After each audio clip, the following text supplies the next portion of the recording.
اگر کسی غریب کے بچی کو فریز کی ضرورت ہے، تاریخ پہ تاریخ پڑھ رہی ہے کہ جب تک فریز نہ دو گے شادی نہ ہوگی. کسی بچی کو صوفہ سیٹ کی ضرورت ہے، کسی غریب کی بچی کو پلنگ کی ضرورت ہے، کسی غریب کی بچی کے جو ہے باراتیوں کے کھانے کا انتظام نہیں ہے، تو اللہ کے رسول نے ارشاد فرمایا کہ اگر کسی غریب کے بچی کو تم نے اپنی بچی بنا کر اس کے کھانے کا انتظام کر دیا، اس کے صوفہ سیٹ کا انتظام کر دیا، اس کے الماری کا انتظام کر دیا، اس کے پلنگ کا انتظام کر دیا، تو یقین جانو وہ ماں باپ بھی جنتی ہے، تم بھی جنتی ہو گئے. کتنی سہولت ہے ہمارے مذہب میں جنتی ہونے کے لیے، لیکن ہم تو ایسا کرتے نہیں. ہم کہاں ایسا کرتے ہیں؟ میرے دوستو، آپ ہم سے زیادہ سوشل میڈیا پاپ ہے. آپ پتہ ہے مسلمان کی بچی غیروں کے ساتھ بھاگ رہی ہے. مسلمانوں کی بچی غیروں کے ساتھ بھاگ رہی ہے. کیوں بھاگ رہی ہے؟ اس لیے کہ اس کے والدین کے پاس شادی کے لیے سامان نہیں ہے. اس کے والدین کے پاس شادی کرنے کے لیے جہیز کا سامان دینے کی طاقت نہیں ہے. اس کے والدین کے پاس نقدی دینے کی طاقت نہیں ہے. کوئی مسلمان اپنے بچے سے اس غریب کی بیٹی کی شادی کرنے کے لیے راضی نہیں ہے. وہ کیا کرے گی؟ غیر مسلم اس کو پیار دے رہا ہے، پیار نہیں دے رہا، دھوکہ دے رہا ہے، اس کو جھانسا دے رہا ہے کہ اس کو شادی چند دنوں تک اس کو شادی کر کے رکھیں گے، پھر اس کو گھر سے نکال دیں گے. یہ نہ گھر کی رہے گی اور نہ گھاٹ کی رہے گی. اس کی عزت کو لوٹ لیں گے، اس کی عزت کو پامال کر دیں گے، اس کو محلے میں بدنام کر دیں گے، سماج میں بدنام کر دیں گے، معاشرے میں بدنام کر دیں گے. اس کے بعد اس کو چھوڑ دیں گے. اب بتاؤ وہ بچی کیا کرے گی؟ سماج اس کو سینے سے لگانے کے لیے تیار نہیں ہوگا، گھر والے اس کو سینے سے لگانے کے لیے تیار نہیں ہوں گے، محلے والے اس کو اپنے قریب آنے کے لیے راضی نہیں کریں گے. تو پھر وہ بچی آخری فیصلہ کر لے گی. وہ یہ سوچے گی پروردگار عالم تو نے مجھ کو غریب گھر میں پیدا کیا، والدین کے پاس اتنی صلاحیت نہیں تھی کہ وہ میری شادی کر لیتے، جہیز کے سامان وہ انتظام نہ کر سکے، والدین پریشان تھے، میں بھاگ کر غیر مسلم سے شادی کر لیا، میں بھاگ کر دوسرے مذہب والوں سے میں نے شادی کر لیا، لیکن اس مذہب والے نے بھی مجھے قبول نہیں کیا. پھر واپس میں اپنے معاشرے میں آئی، پھر واپس میں اپنے گاؤں میں آئی، پھر واپس میں اپنے سماج میں آئی، پھر میں واپس اپنے گھر میں آئی، کسی نے مجھ کو نہیں اپنایا. پروردگار عالم اب میں نہ گھر کی رہی نہ گھاٹ کی رہی، میں تیری بارگاہ میں آنے کے لیے تیار ہوں. پھر وہ بچی کیا کرتی ہے؟ اپنے آپ کو پنکھے میں لٹکا کر وہ اپنی جان کو ہلاکت میں ڈال لیتی ہے. پھر وہ بچی ندی اور تالاب میں ڈوب جاتی ہے. پھر وہ بچی اپنے اوپر جسم پر کراسن تیل اور پیٹرول ڈال کر اپنے آپ کو جلا لیتی ہے کہ اب اس دنیا میں رہنے کے لیے ہمارے پاس کوئی راستہ ہی نہیں بچا.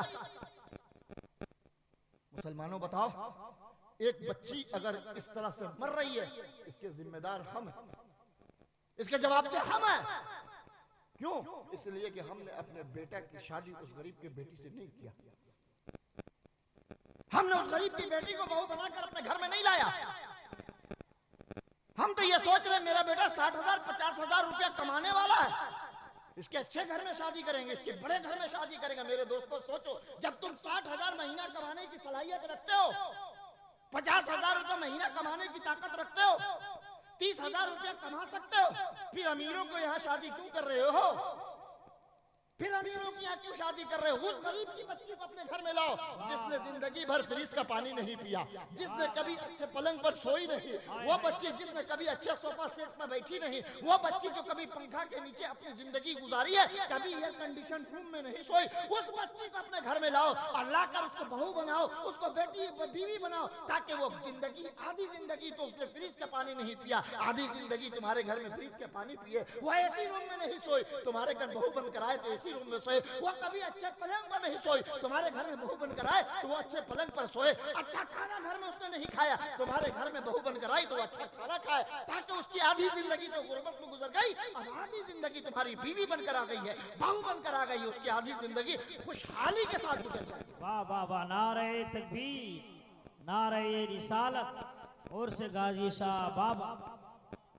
نوجوانوں اگر ایسا کرو گے، یقین جانو، اگر غریب کی بیٹی کو بہو تم نے بنا لیا، غریب کی بیٹی کو اگر تم نے بیوی بنا لیا، دلہن بنا کر لیا، یقین جانو کہ کل رب کائنات کی بارگاہ میں تمہارا سر سب سے اونچا ہوگا.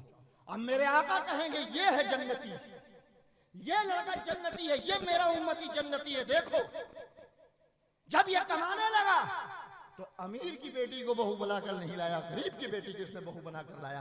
یقیناً یہ جنتی ہے، ہم اس کی شفاعت کریں گے. تو میرے دوستو، پہلے زمانے میں تقریر سننے کا ماحول تھا. ایک ایک جلسے میں 2 2 3 3 مقرر آتے تھے. کچھ نہ کچھ باتیں ضرور سن کے آدمی سمجھنے کی کوشش کرتا تھا. اب ایک کو بھی بلا رہے ہو، اس کو بھی صحیح سے وقت پر ٹائم نہیں دے رہے. تو ہم کیا بولا کہ نبی کو مانیں گے، امتی کو نہیں. کیونکہ امتی نبی کے دین میں دخل اندازی کیے. جیسے حضرت مریم کو حضرت عیسیٰ جب پیدا ہوئے تو ہم نے حضرت عیسیٰ کو نبی کہا، ہم نے حضرت عیسیٰ کو نبی کہا، اور حضرت عیسیٰ کے امتی نے حضرت عیسیٰ کو خدا کا بیٹا کہا. ہم نہیں مانیں گے، چونکہ رب نے کہا ہے قل هو اللہ احد، میں واحد ہوں، اللہ الصمد، لم یلد ولم یولد. نہ میں کسی سے پیدا ہوا، نہ میں نے کسی کو پیدا کیا، نہ کوئی میرا باپ ہے، نہ کوئی میرا بیٹا. تو جب رب نے قرآن میں کہہ دیا کہ کوئی میرا بیٹا نہیں، کوئی میرا باپ نہیں، تو عیسیٰ علیہ السلام کو امتی اگر حضرت عیسیٰ علیہ السلام کو بیٹا مانتا تو نہیں مانیں گے امتی کی بات کو. اسی لیے میں نے کہا کہ نبی کو مانیں گے، امتی کو نہیں مانیں گے. اسی لیے کہ امتی نے اپنے مرضی کے مطابق دین کے اندر دخل اندازی کر دیا، سوائے امت محمدیہ کے، کہ جو شریعت اور جو قرآن میرے نبی کے زمانے میں تھا، آج بھی وہی شریعت وہی قرآن ہمارے زمانے میں بھی اور قیامت تک رہے گا. کوئی اس میں تبدیلی نہیں کر سکتا. چونکہ ہر نبی جو ہے وہ دین امت کے حوالے کر کے گئے، اپنی کتاب اپنی امت کے حوالے کر کے گئے. لیکن میرے نبی جب آئے تو میرے نبی نے جو دین ہم کو دیا اور میرے نبی نے جو کتاب ہم کو دیا، یہ کتاب کی حفاظت امتیوں کے ذمہ نہیں ہے، اور شریعت مصطفیٰ کی حفاظت، نبی کے دین کی حفاظت امتیوں کی ذمہ نہیں ہے. میرے آقا تو جہاں صلی اللہ تعالی علیہ وسلم جب آنسو گرا رہے تھے، رو رہے تھے، گڑ گڑا رہے تھے، تو رب نے پوچھا میرا محبوب کیوں رو رہے ہو؟ میرے آقا کیوں غمزدہ ہے؟ تو میرے آقا نے کہا پروردگار عالم میرے جانے کے بعد میرے قرآن اور میرے دین کا کیا ہوگا؟ رب نے پوچھا میرے مصطفیٰ کیا سوچتے ہو؟ پروردگار عالم جتنے پیغمبر آئے سبوں کے دین میں تبدیلی ہو گئی، سبوں کی کتاب میں رد و بدل کر دیا گیا. بالغ میں یہ سوچتا ہوں میرے جانے کے بعد میرے قرآن میں بھی تبدیلی ہو جائے گی، میرے دین میں بھی لوگ تبدیلی کر دیں گے، اپنی مرضی کے مطابق داخل کر دیں گے چیزیں، جو سخت ہوگی اس کو نکال دیں گے. تو رب نے کہا میرے مصطفیٰ غمزدہ نہ ہو، میرے آقا پریشان نہ ہو.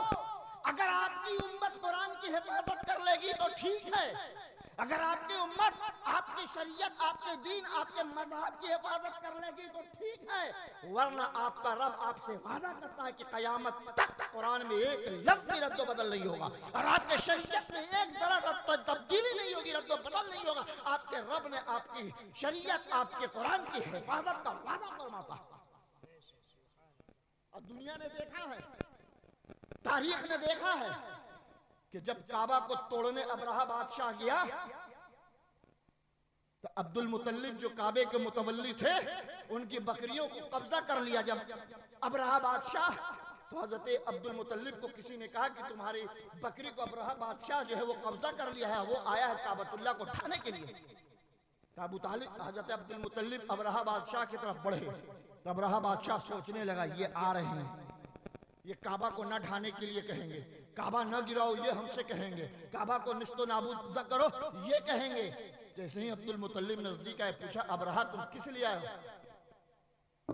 تو ابرہہ نے کہا کعبہ کو گرانے کے لیے آئے. تو عبد المطلب نے کہا میری بکریوں کو کیوں پکڑا؟ تم کعبہ کو گرانے آئے ہو، تم کعبہ کو نشت و نابود کرنے آئے ہو، تم کعبہ کو ختم کرنے کے لیے آئے ہو، میری بکریوں کو کیوں پکڑا؟ میری بکری کو چھوڑو.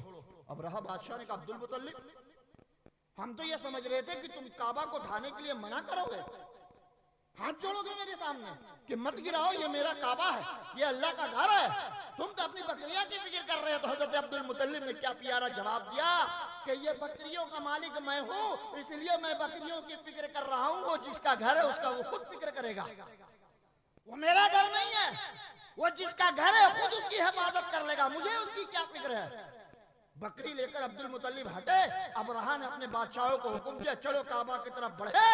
رب نے ابابیل چڑیا کو حکم دیا کہ اپنے چوچ میں ایک کنکری لے کے ابرہہ کے ساری فوج کے اوپر گرا دو۔ وہ کنکری نہیں تھی بلکہ AK-47 کی وہ گولی تھی، وہ چھوٹی سی کنکری ابرہہ کے سر پر گری، وہ چھید کرتے ہوئے نیچے سے نکل گئی، سارا فوجی ابرہہ سمیت وہیں کا وہیں ڈھیر ہو گیا۔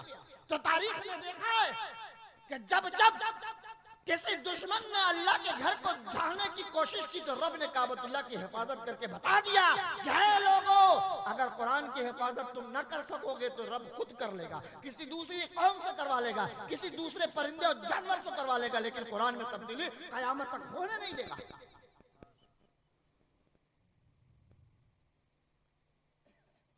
میرے دوستو، مسجد ہے کہ نہیں یہاں؟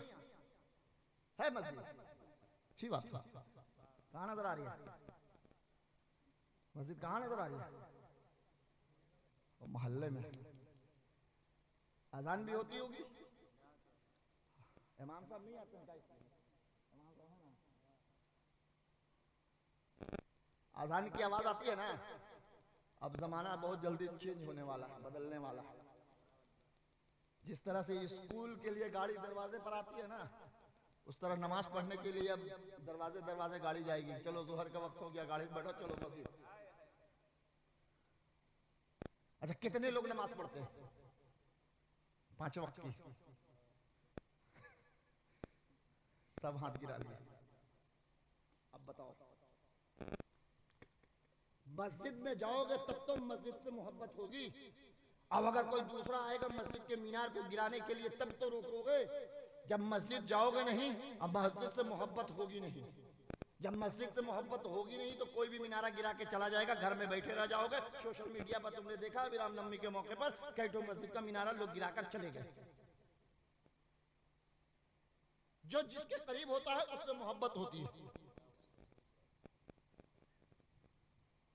تو آپ تو مسجد جاؤ گے نہیں، قرآن کی تلاوت کرو گے نہیں، تو قرآن سے محبت ہوگی نہیں۔ کوئی جلا دے یا کوئی پھاڑ دے یا کوئی پھینک دے، مسلمان کا کہاں خون گرم ہوگا؟ مسلمانوں سوچو، وہ صحابہ کرام کا جب مسجد میں اعلان ہو گیا، اللہ کے رسول نے اعلان کر دیا کہ جانا ہے جنگ میں جانا ہے۔ جمعہ میں اعلان ہو گیا کہ جنگ میں جانا ہے۔ کچھ لوگ گھر چلے گئے تھے، کچھ لوگ مسجد کے دور چلے گئے تھے۔ اچانک سے اعلان ہو گیا کہ اللہ کے رسول نے اعلان کروایا کہ جنگ میں جانا ہے۔ سارے لوگ دوڑ کر آ گئے، یا رسول اللہ ابھی جانا ہے یا گھر سے ہو کر آئے؟ یا رسول اللہ ابھی جانا ہے یا تلوار لے کر آئے، لاٹھی لے کر آئے، گڑاسا لے کر آئے؟ میرے آقا نے کہا نہیں، جاؤ گھر اپنے اور جس کے پاس جو ہتھیار ہے لے کر جلدی آؤ۔ سارے صحابہ اپنے گھر چلے گئے، جس کے پاس جو تھا لے کر چلے آئے۔ کسی کے پاس تلوار، کسی کے پاس ڈھال، کسی کے پاس لاٹھی، کسی کے پاس ٹانگا، کسی کے پاس کچھ جو بھی تھا سب لے کر آ گئے مسجد کے پاس۔ میرے آقا باہر نکلے، دیکھا ایک فوج تیار ہے، مجاہدوں کی ایک جماعت کھڑی ہے۔ اس بھیڑ میں ایک عورت بھی کھڑی ہوئی ہے۔ میرے آقا نے پوچھا کہ مردوں کو جہاد میں جانا ہے، تو کیوں آئی ہے؟ مردوں کو جہاد میں جانا ہے، تو کیوں آئی ہے؟ اس عورت کی گود میں 6 مہینے کا بچہ تھا۔ کہا کہ اس کو لے کر آئی ہوں جنگ میں بھیجنے کے لیے، اس بچے کو لے کر آئی ہوں جہاد میں بھیجنے کے لیے۔ میرے آقا نے کہا تیرا بیٹا ہے؟ یا رسول اللہ میرا بیٹا ہے۔ کتنی عمر ہے؟ 6 مہینہ۔ میرے آقا نے کہا یہ تلوار نہیں چلا سکتا، یہ چل نہیں سکتا، یہ ڈھال نہیں اٹھا سکتا، یہ میدان جنگ کی طرف جا نہیں سکتا۔ اس 6 مہینے کے بچے کو تو کیوں لے کر آئی ہے؟ ابھی اس کی پرورش کرو، جب یہ چلنے لگے گا، جب یہ بولنے لگے گا، جب یہ سمجھنے لگے گا، تب یہ جائے گا جہاد میں۔ اس عورت نے کہا یا رسول اللہ یہ سب کے سب کون ہیں؟ میرے آقا نے کہا سب مجاہد ہیں، سب جنگ میں جا رہے ہیں۔ اس عورت نے کہا یا رسول اللہ کسی کے پاس تلوار ہے تو کسی کے پاس ڈھال ہے، کسی کے پاس کچھ بھی نہیں ہے۔ یا رسول اللہ میں اپنے بچے کو جنگ میں بھیجنے کے لیے صرف اس لیے آئی ہوں کہ جس مجاہد کے پاس تلوار ہے اس کے حوالے میرے بچے کو کر دیجئے. میرا بچہ ڈھال کا کام کرے گا میدان جنگ میں. جب دشمن کوئی وار کرے گا تو وہ مجاہد میرے بچے کو سامنے ڈھال کی طرف استعمال کر لے گا. اس مجاہد کی جان بچ جائے گی, میرا بچہ شہید ہو جائے گا. کل میدان محشر میں میں شہیدوں کی صف میں کھڑے ہو کر کہوں گی کہ میں شہید کی ماں ہوں. آج اگر اعلان ہو جائے جنگ میں جانا ہے تو بیوی شوہر کا ہاتھ پکڑ لے گی, ماں بیٹا کا ہاتھ پکڑ لے گی, باپ بیٹا کا کلائی پکڑ لے گا, رشتہ دار آ جائیں گے. نہیں, بیوی کہے گی تم جنگ میں جاؤ گے, میری پرورش کون کرے گا, میرا کھانا دانا کون انتظام کرے گا. بیٹا کہے گا تم جنگ میں جا رہے ہو تو ہمارے کپڑا اور کھانے کا انتظام کون کرے گا. باپ بولے گا عمر بڑھاپے کی ہو گئی ہے, تم جنگ میں جا رہے ہو, میں زندہ کیسے رہوں گا. میرے دوستو دیکھو سوچ کیسے بدل گئی. کل کربلا کے میدان میں علی اصغر کو جب امام حسین لے کر جا رہے تھے تو زینب نے نہیں روکا, شہربانوں نے نہیں روکا, سکینہ نے نہیں روکا کہ بابا جان یہ میرا چھوٹا ہی سا بھائی ہے, اس کو آپ جنگ میں لے کر کیوں جا رہے ہیں. سکینہ نے نہیں کہا کہ میرا بھی 18 سال کا بچہ ہے, زینب نے نہیں کہا کہ میرا 18 سال کا بچہ ہے, شہربانوں نے نہیں کہا میرا 18 سال کا بچہ ہے, ابھی تو اس کی شادی بھی نہیں ہوئی ہے, اس کو جنگ میں کیوں بھیج رہے ہو, ابھی تو اس کی زندگی باقی ہے, اب اس کو زندگی جینا ہے, شادی کرنا ہے, بچوں کو پیدا کرنا ہے, پرورش کرنا ہے. لیکن اس کربلا کی ماں کو سلام کہ کسی ماں نے نہیں کہا امام حسین میرے بیٹے کو مت بھیجو, میرے بھتیجے کو مت بھیجو, میرے بھانجے کو مت بھیجو. تمام عورتوں نے کہا امام حسین یہ میرا بیٹا اگر اسلام کی خاطر شہید ہو جائے تو میں فخر سے کہوں گی میں شہید کی ماں ہوں. بے شک, سبحان اللہ. امام حسین کہ بیوی شہربانوں نے کہا میرا 6 مہینے کا بچہ اگر علی اصغر اسلام کی جنگ میں اسلام کی حفاظت کے لیے اگر شہید ہو جاتا ہے کوئی بات نہیں, کل حشر کے میدان میں فخر سے کہوں گی میں ایک شہید کی ماں ہوں.